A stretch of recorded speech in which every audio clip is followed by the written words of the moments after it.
There was this one weekend when my aunt, uncle, and cousins went away on a trip upstate. Instead of bringing their dog along or dropping her off at a kennel, they asked if I could stay over and look after her at their house.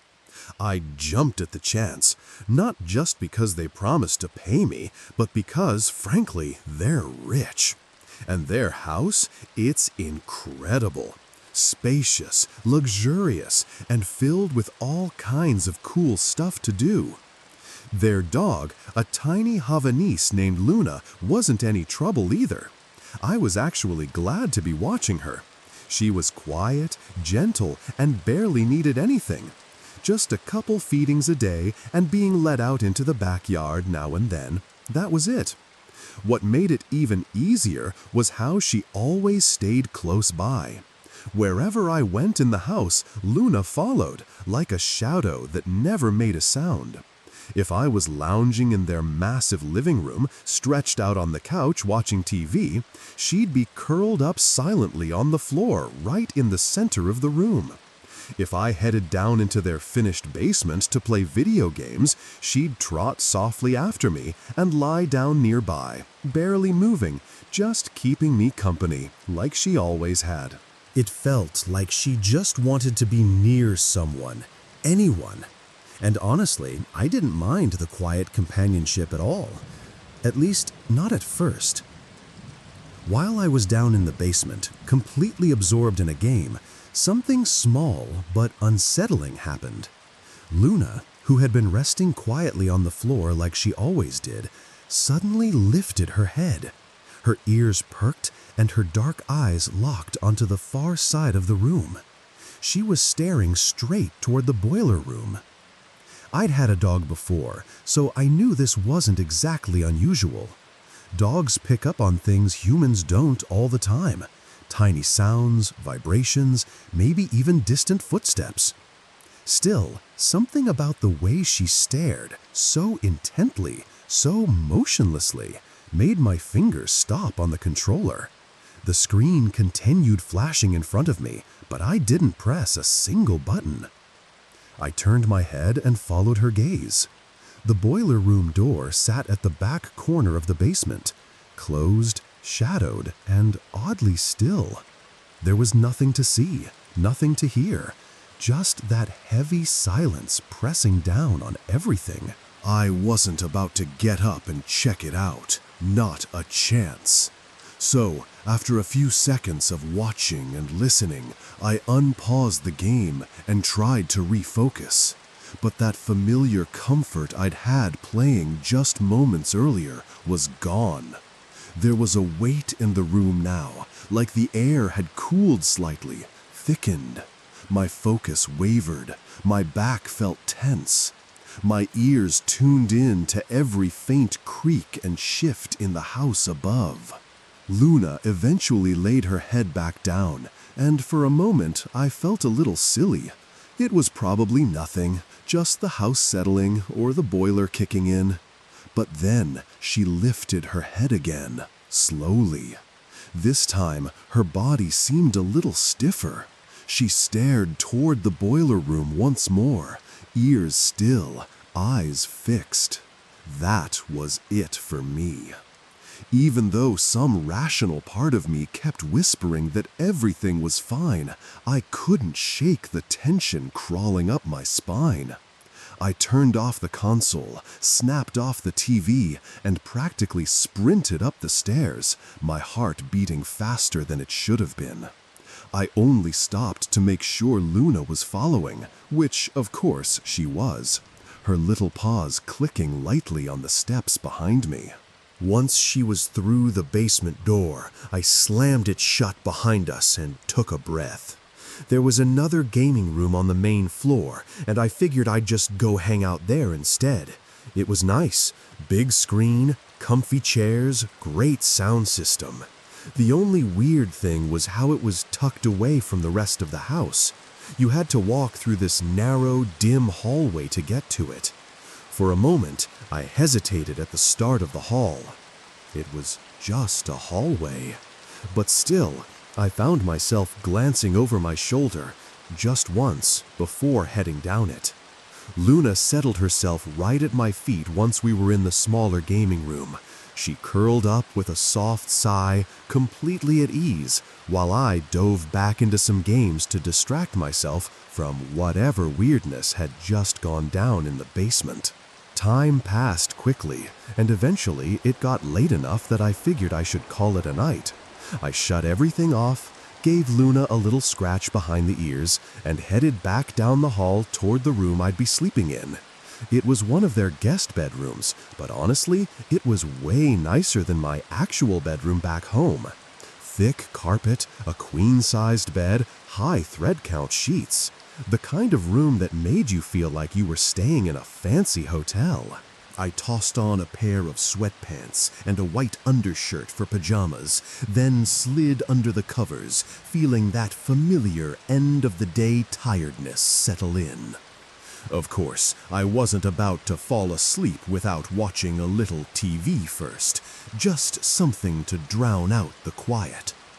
Luna, loyal as ever, lay down beside the bed, right where she could still see me. She was really starting to grow on me.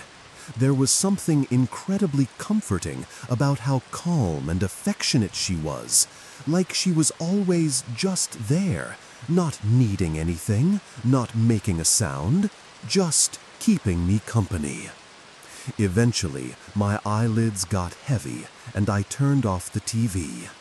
The room sank into a peaceful darkness, and for a little while, I slept. But something stirred me. A low, rumbling growl crept into my dreams and pulled me into waking. I blinked, disoriented, and fumbled for the lamp switch beside the bed. The warm light flicked on with a soft click. There was Luna, exactly where I left her. But she wasn't asleep anymore. She lay stiff on the floor, her head lowered slightly, her body tense, and her throat vibrating with a deep, continuous growl. The sound was steady and low, not angry, but deliberate, like a warning. I sat up, heart thudding a little harder now. "Luna?" I whispered her name, keeping my voice calm. No response. I said it again, a little louder. Still, she didn't look at me. Her eyes were locked on something else. Then, slowly, she lifted her head and turned it toward the closet door across the room. That's when the growl deepened. Her focus never wavered. She didn't bark, not once. Just stood up, quiet as ever, with her gaze glued to that closet door like she was watching something I couldn't see. The silence around her growl was oppressive, like even the house itself was holding its breath. I swallowed hard, now wide awake, the hairs on my arms standing on end. Luna, who had been nothing but mellow and sweet all day, was now tense, rigid, and fixated. And whatever she was looking at, whatever had stirred her, it was behind that closet door. I didn't want to move. My eyes slowly drifted to the closet, a sliding wooden door, the kind that creaks when you open it too fast. It wasn't fully shut. There was a gap, maybe 3 inches wide, on the left side. From the bed, I couldn't see anything inside, just darkness beyond the sliver of open space. But Luna hadn't taken her eyes off it once. I slid out from under the covers as quietly as I could, my movements careful, deliberate. Every shift in the sheets felt thunderous in the silence of the room. I tiptoed toward the closet, not entirely sure what I was planning to do. It's not like I had a weapon or a plan. I think I just wanted to look, just to see if there was something there.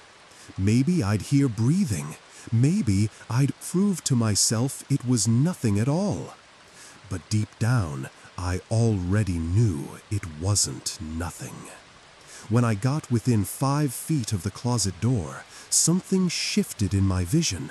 Something that hadn't been visible from the bed came into view through the narrow crack, and my breath caught in my throat. Inside that gap, perfectly still, perfectly positioned between the edge of the door and the wall, was an eye. Not a shadow, not a trick of the light, a human eye. There was no face, just darkness behind it, but I could see the whites, the shape, the gleam of it catching the ambient light. It was there, watching. It wasn't just looking into the room, it was looking at me. I screamed. A raw, panicked scream that tore out of my throat before I even realized it was happening. But it didn't do much good. There was no one else in the house, just me and Luna. I didn't wait to see what happened next. I turned and grabbed Luna, who had already leapt up and was trailing close behind me. My legs moved on instinct, and I ran down the hallway, through the quiet rooms, past the stairwell, and toward the front door. I didn't forget the emergency cell phone my aunt and uncle had left on the kitchen counter. I snatched it up mid-run, hands shaking as I punched in 911 while throwing the door open. The cold night air hit my face like a slap. It was just after 1 a.m. No point in calling my aunt and uncle. They were hours away, asleep, unreachable. All I could think to do was get out, get distance between me and that thing in the closet. The dispatcher stayed on the line while I kept moving, heart pounding so hard it felt like my ribs might crack. The police arrived quickly. Within minutes, they swarmed the house, weapons drawn, flashlights cutting through the shadows I didn't dare face alone. They found someone. Not in the bedroom closet, though. By the time the search got there, he had moved. They discovered him crouched in the pantry closet downstairs, as if he'd been trying to find another place to hide, or maybe a way out. I never saw him. An officer stayed with me the entire time, keeping my attention, asking me questions, trying to steady my breathing. His voice was low and calm, like he'd done this 100 times before. Maybe he had. I didn't care who the man was, or why he was there, or what might have happened if Luna hadn't growled when she did. All I cared about was that the house was empty now, truly empty. Just me and Luna. And Luna, that little dog who barely made a sound all day, who had followed me loyally from room to room like a shadow, had very likely just saved my life.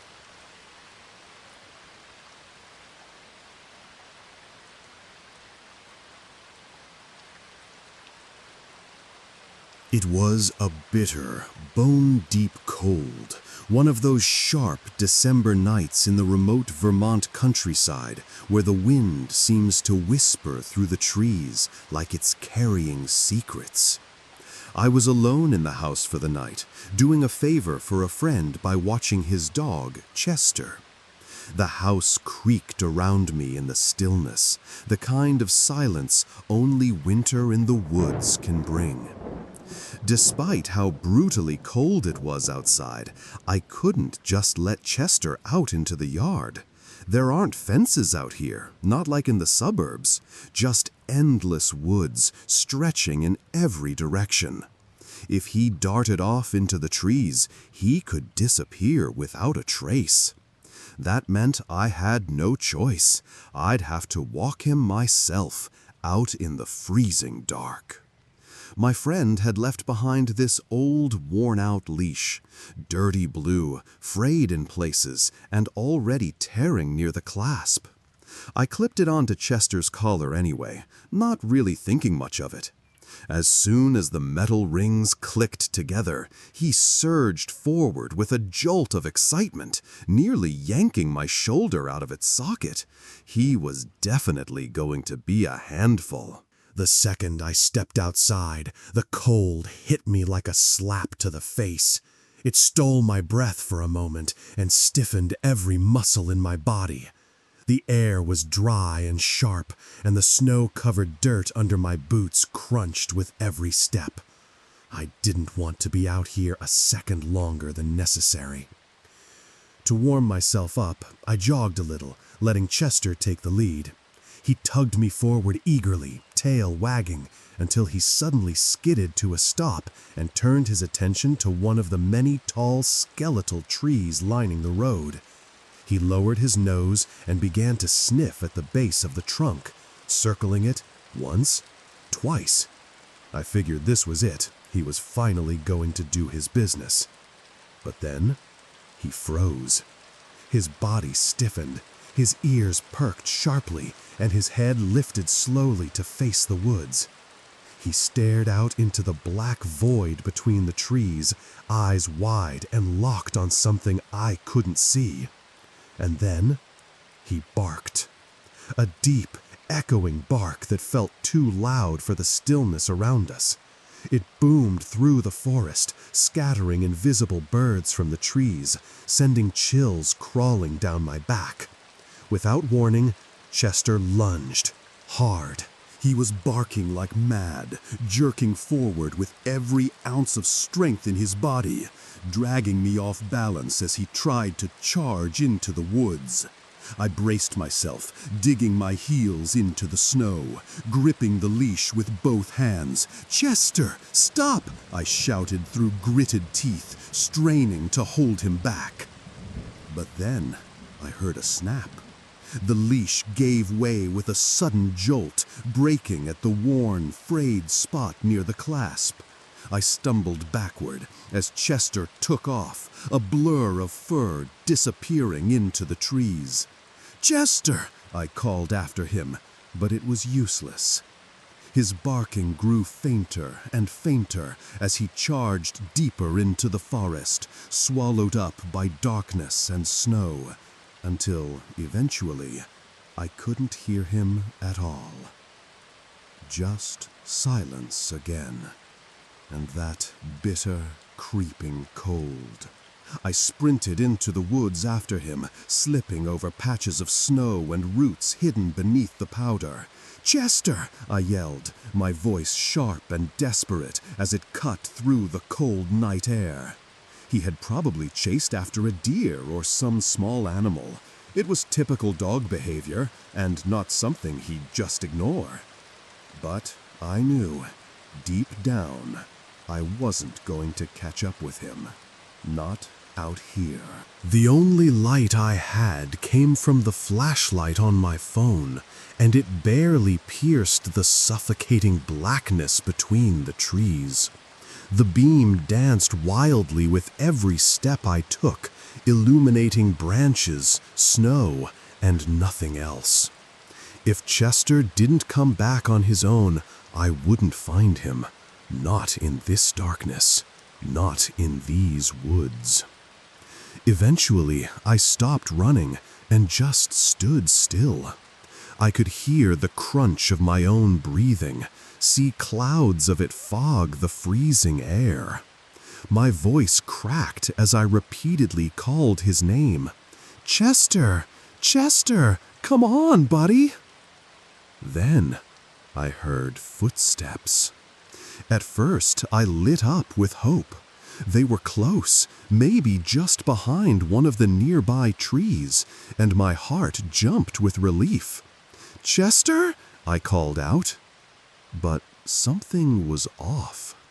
The footsteps weren't the frantic skitter of a dog. They were heavier, deliberate, slow, and loud. Each step crunched with too much weight, spaced too far apart. These weren't the 4 quick taps of paws on snow. These were 2 feet, boots maybe, shifting slowly in the dark. A human. My stomach knotted. I turned off my flashlight. Instantly, the world dropped into blackness, but I didn't care. I stood still, barely breathing, my ears straining. The footsteps continued, slowly, steadily, circling me. It felt intentional, like whoever or whatever was out there already knew I was here.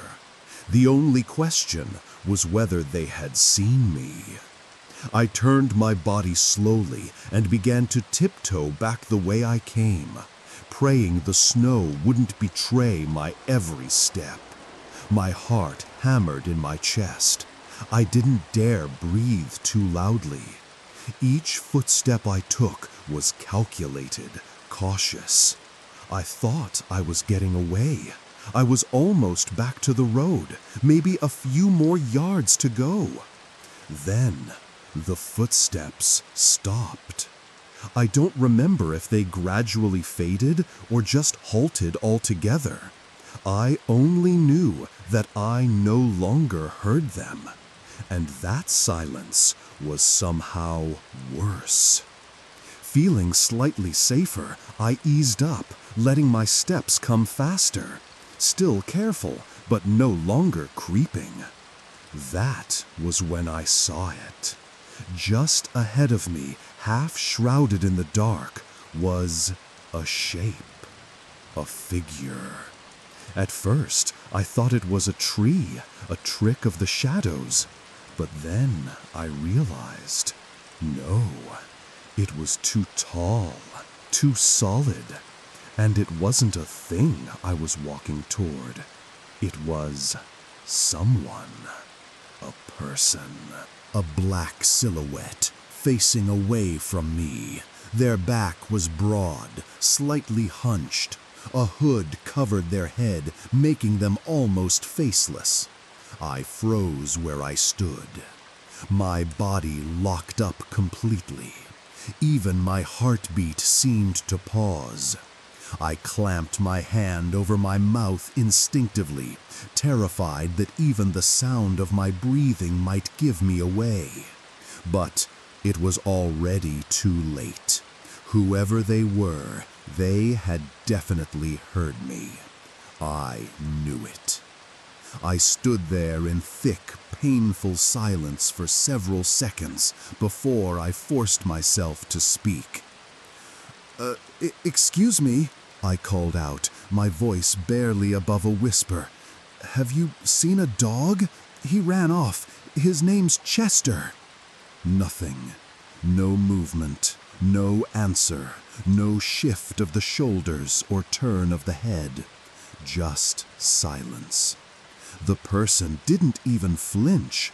They just stood there, facing away, hood up, not giving me anything to read. No body language, no intention. Just stillness. And somehow, that was the scariest part of all. I hesitated, then took one more chance. I slowly reached out and placed my hand on the figure's shoulder. The moment I touched it, a cold wave of dread surged through me. It didn't feel right. The shoulder felt hard, stiff, wooden. My breath caught in my throat. I stepped around to face the figure head on. It was turned toward a tree, unmoving. And that's when I saw it, really saw it. Inside the hood, there was nothing. No face, no head, just the empty dark of fabric and shadow. Holding it up from the inside was a long stick, a wooden post jammed through the coat and hood to prop it upright, like a scarecrow or a decoy. It wasn't a person, it was a dummy, and that meant whatever had been making those heavy, circling footsteps, whatever had stalked me through the woods and led me to this, was still out there, somewhere close, watching. My blood ran cold. I didn't care about staying quiet anymore. I didn't care if I made noise. I just turned and ran. I sprinted through the woods, crashing through low branches and frozen brush, panting, slipping on patches of snow and ice. I scrambled up the hill, back toward the road, then tore across it and didn't stop until I reached the house. I slammed the door shut and locked it behind me, my chest heaving. My hands trembled so badly I dropped the phone trying to call someone, anyone, but I never finished dialing. I never went back for Chester, and Chester never came back to the house. Telling my friend was the worst part. I knew how he'd take it. He was furious, cold. He didn't scream or yell, but I could feel the weight of it in every word he said, every word he didn't say. He hated me after that, and I couldn't blame him. We hadn't been close to begin with, but after that night, we never spoke again. That same night, though, I had a dream, a nightmare. In it, I was lying in bed, staring up at the ceiling, when I started to hear barking. Faint, distant barking from outside. But it wasn't playful, it wasn't excited. It was scared, frantic, like Chester was lost or hurt. Whimpering, echoing between the trees. I shot up in bed, heart pounding, and rushed to the window, yanking back the curtain to peer out into the darkness of the woods. But there was nothing. No sound, no movement, just the stillness of the forest and the deep, endless black between the trees. I don't know what happened to Chester. I don't know why there was a dummy standing out there, deep in the woods in the dead of night. And I don't know who or what was making those footsteps. Quite frankly, I'm not sure I ever want to know the answer to any of it.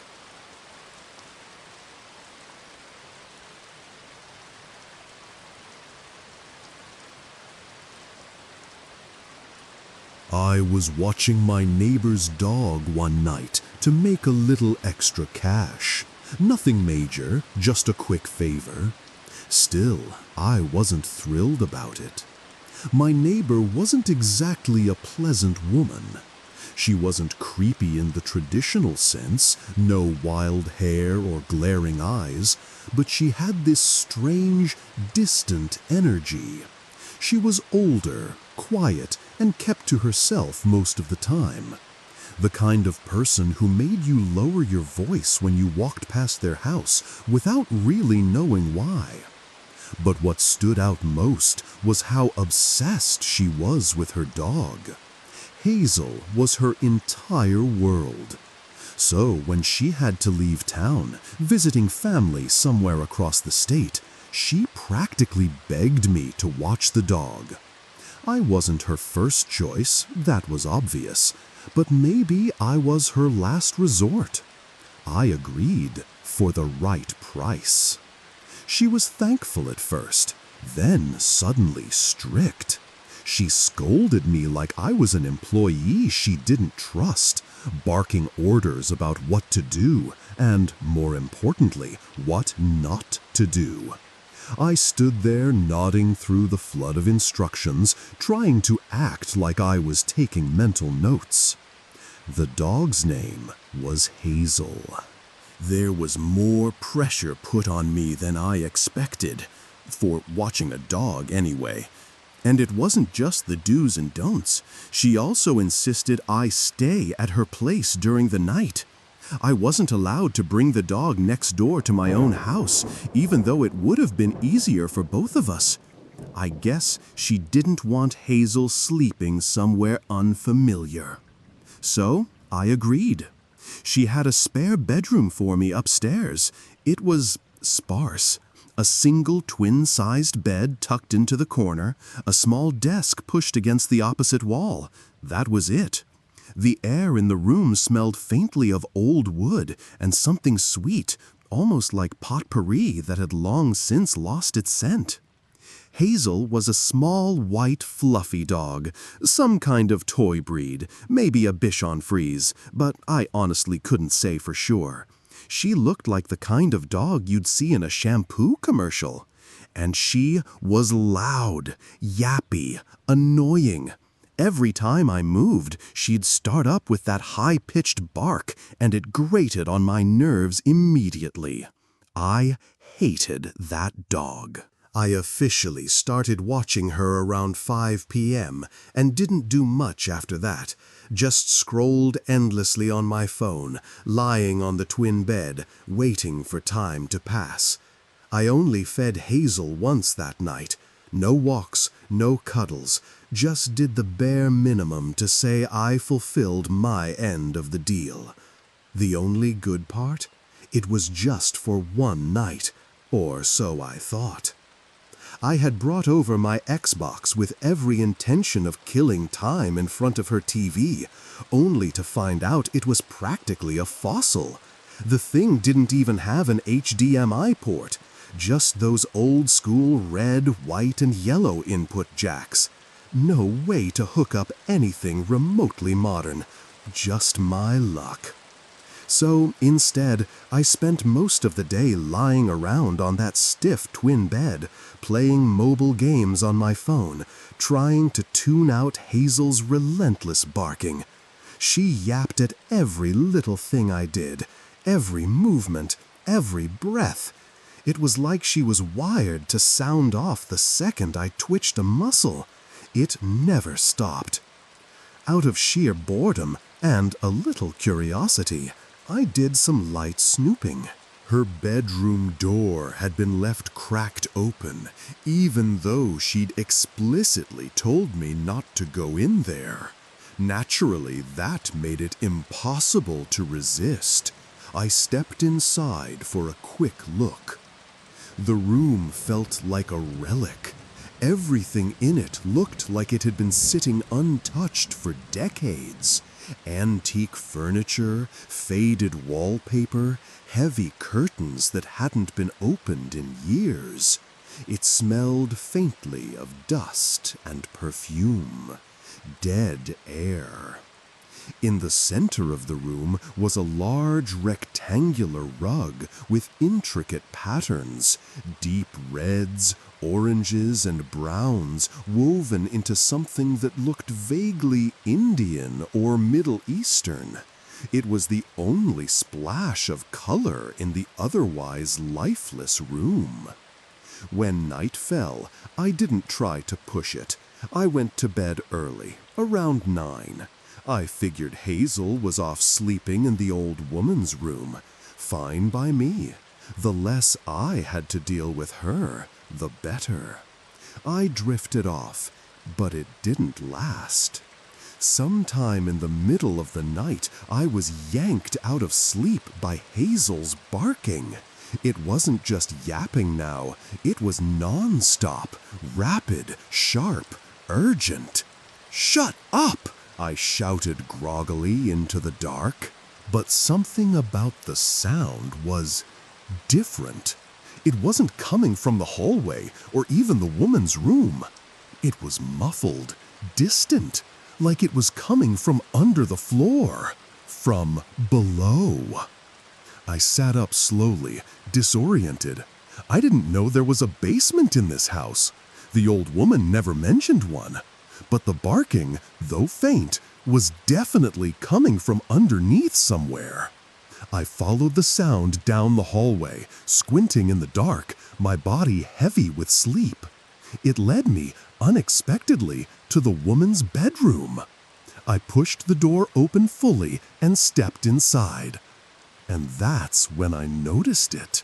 The rug, the big patterned rug in the center of the room, had been moved, rolled up hastily and shoved into the corner, revealing something I hadn't seen before.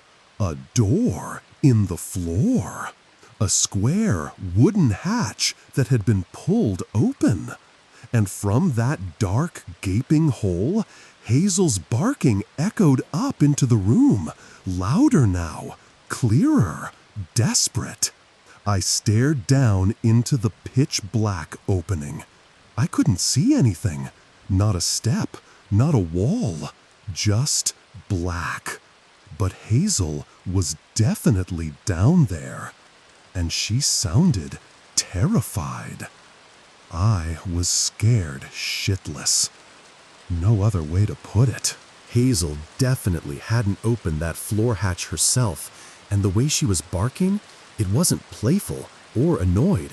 It was panicked, relentless, like something was down there with her, something she couldn't escape. I stood frozen at the edge of the open doorway, paralyzed by indecision. I didn't even want to shine a light down into that pit, terrified of what I might see staring back at me. Every instinct I had was screaming to run, to get out of that house and never look back. But I couldn't just leave her. As much as I hated that yappy little dog, I couldn't walk away knowing she was trapped down in some dark basement, barking for help. My hands were shaking as I leaned closer to the opening. "Hazel?" I whispered, my voice dry and barely audible. And just like that, the barking stopped. The silence was instant, complete. I waited, eyes fixed on the darkness, heart thudding against my ribs. I braced myself, hoping, praying to see her come bounding up the stairs out of that hole, tail wagging like it had all been a misunderstanding. But she didn't. Something else did. From the blackness below, something moved, something slow and deliberate. Then a hand reached out, a human hand. It gripped the edge of the floor, pale, veined, and unmistakably male. Fingers curled tightly over the wood as if someone was pulling themselves up from the shadows. That was all I needed. Fight or flight kicked in, and I was only 15 years old. I didn't even think about staying. I turned and bolted, lungs burning, feet slamming down the hallway as I tore out of the house and sprinted straight home. I woke my parents in a frenzy, practically screaming, words tumbling out of my mouth in a panic. My dad managed to calm me down just enough to piece together what had happened. He called the police immediately and reported a break-in at the neighbor's house. When the officers arrived, they followed my description and checked the old woman's bedroom. But the rug? It was back in place, neatly laid out across the floor, as if it had never been moved.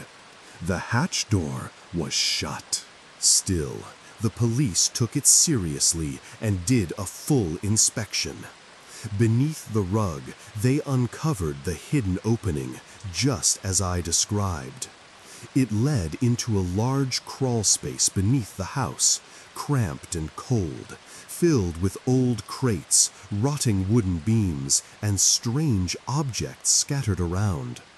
They didn't go into detail about what those things were, but there was no sign of a person, and no sign of Hazel.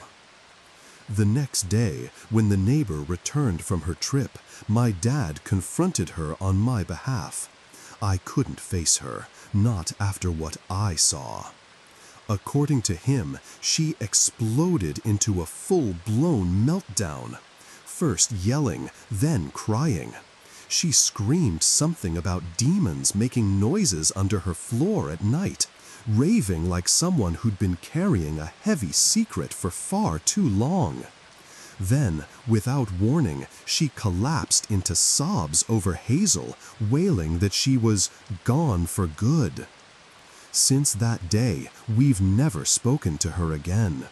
We hardly see her at all anymore. She never leaves her house, curtains always drawn. lights off most nights. That place might well be abandoned. And honestly, I'm fine with that. But sometimes when I think back to that night, I still see that hand rising out of the dark. I still hear the barking echoing from somewhere below. And I still wonder if whatever was in that crawl space is still there, waiting.